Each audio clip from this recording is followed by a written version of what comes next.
ओम श्री साईराम. भागवत वाहिनी. अध्याय 11.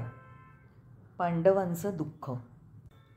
चिंतामग्न असलेल्या धर्मराजाने कृष्णाने केलेला उपदेश, मदत, कृपा, प्रेम, सहानुभूती यांचा थोडक्यात आढावा घेताना अचानक मान वर करून विचारलं, अर्जुना, तू काय म्हणालास? वाटेत तुझ्यावर कोणतं संकट आलं? प्रिय बंधो, सगळं काही विस्ताराने सांग. हे विचारताना त्याने अर्जुनाची हनुवटी वर उचलली.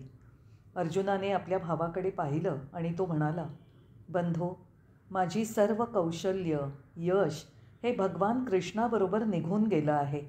आज मी शक्तिहीन, काही प्राप्त करायला असमर्थ, दुर्बलाहून दुर्बल आणि प्राणहीन झालो आहे. बंधो, ऐका. जेव्हा भगवान वासुदेव स्वस्थानी गेला तेव्हा या दुर्दैवी माणसाला त्याच्याजवळ असण्याची संधी मिळाली नाही. त्यावेळी खरा तर तो द्वारकेतच होता. ती संधी मिळण्याइतकं पुण्य मी प्राप्त केलं नाही. त्याने हे सोडून जाण्यापूर्वी त्या ईश्वरी पित्याचं दर्शनही झालं नाही. त्यानंतर भगवंताचा सारथी दारुक याने मला तो निरोप दिला. तो सोडून गेल्यावर तो निरोप मिळाला. त्या संदेशाला त्याने स्वहस्ते लिहिलं होतं. असं बोलून त्याने आपल्या वस्त्राच्या घडीतून ते पत्र काढलं. ते पत्र त्याला स्वतःच्या प्राणाहूनही मूल्यवान वाटत होतं, कारण ते कृष्णाचं होतं आणि त्याने ते स्वतः लिहिलेलं होतं. त्याने ते धर्मराजाच्या हातात दिलं. त्याने ते मोठ्या आदराने, तत्परतेने आणि उत्कंठतेने घेतलं. त्याने ते आपल्या अश्रुपूर्ण नेत्रांना लावलं आणि अश्रूंच्या पडद्यातूनच ते वाचण्याचा प्रयत्न केला, पण तो यशस्वी झाला नाही. त्याची सुरुवात होती, अर्जुना, ही माझी आज्ञा आहे. कोणताही आक्षेप न घेता त्याप्रमाणे करावं. धैर्य आणि तत्परता दाखवून ही जबाबदारी पार पाडावी. या तातडीच्या आज्ञेनंतर ती जबाबदारी कृष्णाने या शब्दात स्पष्ट केली. मी ज्यासाठी आलो होतो ते कार्य मी पूर्ण केलं आहे. शरीरासह या जगात मी जास्त काळ असणार नाही. मी जात आहे. आजपासून 7 दिवसांनी द्वारका समुद्रात बुडेल. मी राहत असलेल्या घराखेरीज समुद्र सर्व काही गिळून टाकेल. तेव्हा राण्या आणि जिवंत राहिलेल्या इतर स्त्रिया, मुलं, बाळं, वृद्ध, पंगू यांना इंद्रप्रस्थाला घेऊन जावं.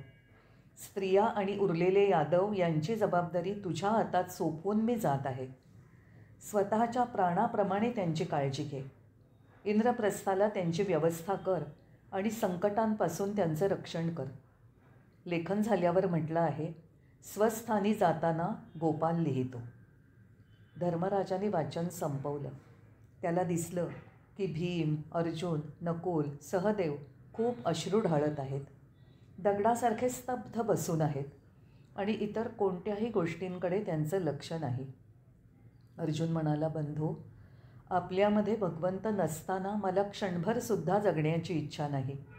त्यामुळे जो समुद्र द्वारकेला पोटात घेणार आहे त्या समुद्रात उडी घेण्याचा निश्चय मी केला आहे. या धनुष्याने माझं मस्तक भंग करायचं मी ठरवलं आहे, पण ही आज्ञा मला त्यापासून परावृत्त करीत आहे. सर्व जगाला आज्ञा देणाऱ्या त्याने मला जमिनीला बांधून टाकलं आहे. कृतीची दिशा कशी ठरवावी ते समजत नाही. सगळं काही जलद करायला हवं आहे.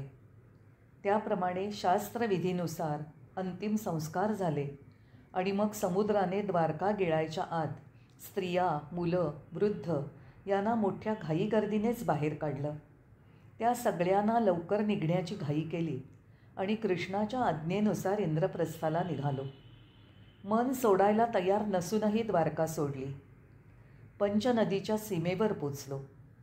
कृष्णाच्या अनुपस्थितीमुळे हृदय जड झाली होती, पण ईश्वरी आज्ञेचं पालन करण्यासाठी पुढे जाणं भाग होतं आणि आज्ञेनुसार या सर्व लोकांना घेऊन जायचं ओझं होतं. एक दिवस सूर्य मावळत असताना त्या रात्रीच्या वेळी पूर आलेली नदी ओलांडणं शक्य नव्हतं. त्यामुळे आमची गती खुंटली. मग नदीच्या काठावरच त्या रात्री मुक्काम करावा असं ठरवलं.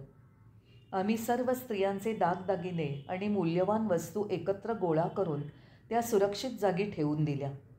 राण्या पालखीतून उतरल्या आणि सेविका विश्रांतीसाठी विसावल्या. सायंविधीसाठी मी नदीवर गेलो. कृष्णापासून होणाऱ्या विरहाच्या दुःखाने मी स्वतःला ओढत होतो. दरम्यान घनदाट अंधार पसरला आणि त्या अंधारात जंगली लोकांच्या लढाईचा आरडाओरडा ऐकला.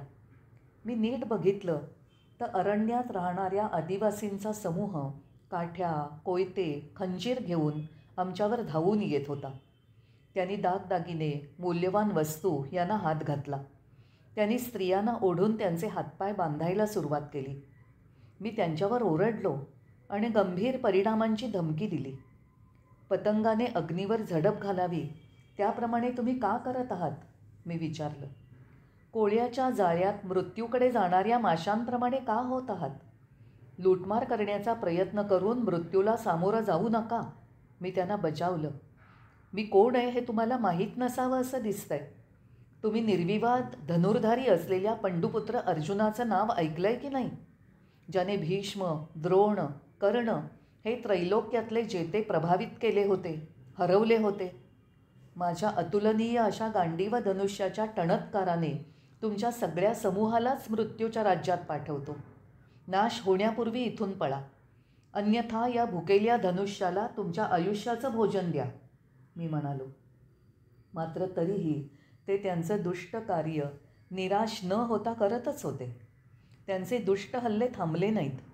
ते आमच्या छावणीवर तुटून पडले आणि त्यांनी माझ्यावरही हल्ला केला. मी तयारीतच होतो आणि त्यांना मारण्यासाठी दैवी बाण त्यांच्यावर सोडले. पण अरे रे, एक भयंकर घटना घडली. कशी आणि का ते मला सांगता येत नाही. अस्त्रासाठी जो मंत्र लावतात त्यातला मला एक शब्दही आठवेना. आवाहनाची आणि ते अस्त्र मागे घेण्याची प्रक्रियाच मी विसरलो.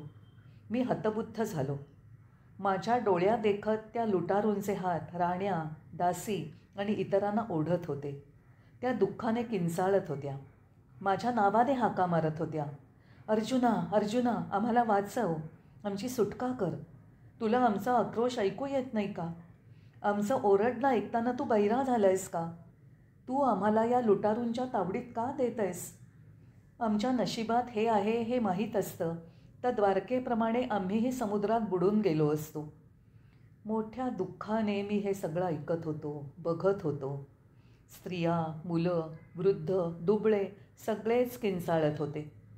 सर्व दिशांना पळत होते.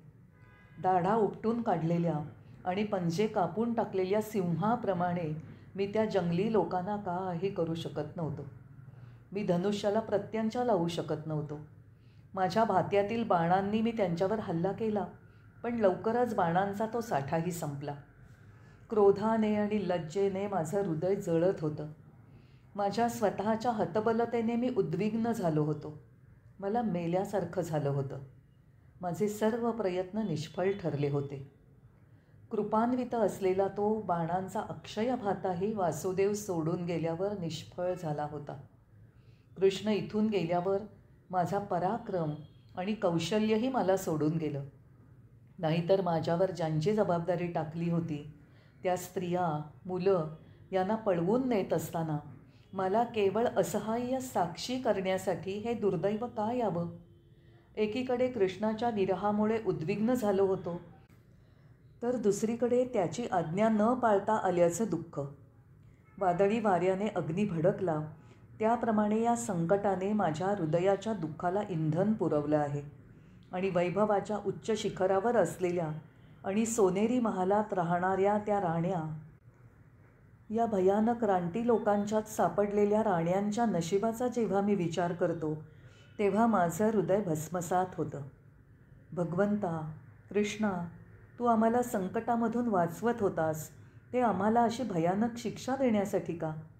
अर्जुन मोठ्यांदा रडत होता आणि निराशेने भिंतीवर डोकं आपटून घेत होता. त्यामुळे ती खोली दुःखाने भरली होती. प्रत्येक जण निराशेने थरथरत होता. खडकालाही पाझर फुटला असता. भीमाच्या डोळ्यातून गरम अश्रूंचे प्रवाह वाहत होते.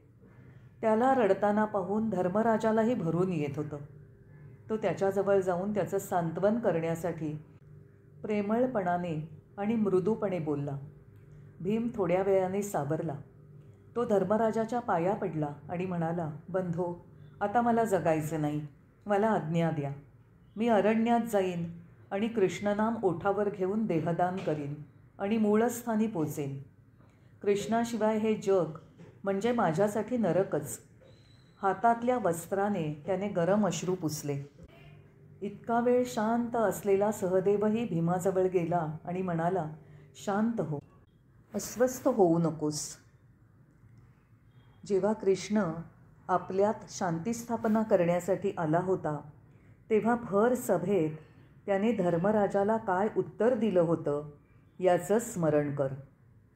जय साईराम.